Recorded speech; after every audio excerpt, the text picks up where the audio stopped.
Whoa, would you look at that? That's some art!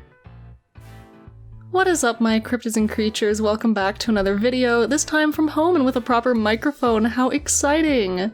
Today we're talking about another piece I did for Rawstraws Boot Camp for Class 1.1, Concept Illustration from Reference, Portraits. So, of course, the whole premise of the assignment was to find yourself a reference to work from, and this is the one I chose. Genuinely, I picked it because I saw it and I thought it was pretty. I found it on a royalty-free image site, so I didn't have to worry about any weird copyright or stealing someone's work, since I do have the finished art available on products through Redbubble. This one is low-key dedicated to my mom because, alright, I, like many awkward teens did, had a very lengthy emo phase as I was growing up. And that meant that I also had a huge phase where I would just draw nothing but edgy art. Like, you guys know exactly what I'm talking about when I say that, like dark angels, demons, bleeding hearts, you know, all that horror manga, you know, like all that kind of stuff. You name it, I was doing it. And so my mom would look at every single thing I drew and be like, why do you never draw pretty things? Happy things. Things that weird cryptid children decidedly do not draw in the reg. So, here we go. Pretty art with smiles and flowers and all those wonderful things. Now my mom can't say that I don't draw pretty things. I actually had a blast working through this sketch section because for once I felt like I actually had something really good going on before I actually even set foot in the rendering phase. I will admit my sketches tend to look a little bit like hot garbage more often than not, so I'm always really excited to see things start off on the right foot. I imagine working directly from reference certainly helps, since you kind of know sort of exactly what you're aiming for with the piece, but I tend to use references in all of my work. But I suppose when I use portrait references, they usually come into play, like, after the sketching phase. And so, yeah, they come up more when I'm into the rendering rather than the sketching, just so I can get my values correct, all that kind of stuff. So that could really be the ticket that gets me into like this cozy spot super early in the process in this piece, and maybe falls to the wayside a little bit in other pieces that I'm used to doing. And once I got through the sketch phase and got some basic colors in there, I trimmed the canvas so that only the art was on screen, but I kept the reference handy on my other monitor. I'd go back and forth between making marks and changes and making sure that what I was doing actually reflected what was on the original reference photo. But you can see that I did make some obvious changes, like the color of her clothes, and of course you see later on that the background that I put in is entirely different by the end of the process. I figured the assignment itself is all about the portrait, you know, the face, the expression, and nailing those values, nailing the representation. So changing up the clothes and the background is just for fun at that point, since they don't really play as big a role in what I was working to accomplish with this specific illustration. And hell, I mean, it wasn't even supposed to really be an illustration, it was supposed to be just a concept drawing. I guess I just really wanted to make something that was a little bit more finished, since jumping into boot camp was where I really started to get back into making work again, so I kind of wanted to capitalize on the fact that I was already set off to do most of the work, you know, drawing this person. So why not take it all the way? Just make it into a nice, pretty illustration, maybe I could sell some prints. It'd be really cute, and I mean, I really love how it turned out, so I think it was a good idea in the end. And on that topic of making more illustrations, I'm actually really grateful for the fact that I found this drive to hop on this opportunity, and this opportunity being boot camp, I mean. Since, you know, this is really something that I think is going to push me along to make more work, and more importantly to study in ways that I for sure know that I generally do not. I know for a fact that I don't do a lot of figure studies, I don't do master studies, or really any of these kinds of studies that help you hone your skills as an artist and create better work. I was always that kind of artist, you know, high school and up. The work in my sketchbook was never sketches, it was just full art that I happened to be doing inside of a sketchbook for convenience.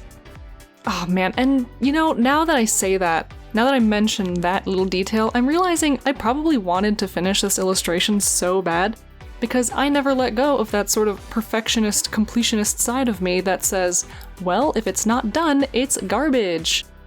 So you know what? Yeah, I hope boot camp really teaches me just like to get out of that habit. It's not a good habit to be in. I'd love to be in a place where I can make tons of work, just simple things, concepts, sketches, just let my ideas flow without feeling restricted by this need to spend hours upon hours of work on art just to have it feel valid to me. Just to feel like my effort was worth something.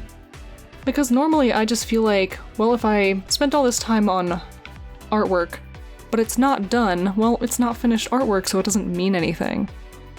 It's just not a good place to be, so I really hope that I can work through that with boot camp.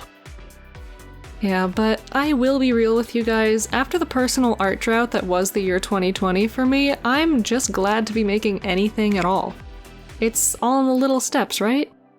I was looking through my art folders the other day, sorting through a whole lot of stuff so that I could fully update my portfolios, which you should definitely check out my ArtStation and Behance portfolios now that they're updated, and maybe give those a follow if you use either platform. But, back to what I was saying, I was looking through the art folders and the stark contrast in the number of project folders between my 2020 folder and 2021 folder is staggering. I did almost nothing at all last year, and already just halfway through this year, I've done so much more work. I cannot tell you how good it feels to just have so many projects in this year's folder, when last year I just had a handful. We all know last year was a bad one for just about everybody out there, but I tend to feel like I have no excuse. I mean, I was just sitting at home all day before the Panini, why would anything really be all that different now that we're forced to be at home? But, I recognize that I shouldn't downplay my struggles because I can understand. I had so much going on early last year, even before all the lockdown shenanigans. I had a lot to work through. And you know what? Seeing all of this art compiling in my drive just makes me feel like all that work is paying off. But alright, let's maybe get back to talking about this piece and not my struggles during the parallelogram. And just in time too, because we're at the point where I start doing background stuff. I wanted to keep the general essence of the original background, which had a lot of yellow and green. And of course, in this house we love some good greenery. I wanted things to feel soft and warm, so I thought placing this model in a field of sunflowers would be just a great way to get that feeling.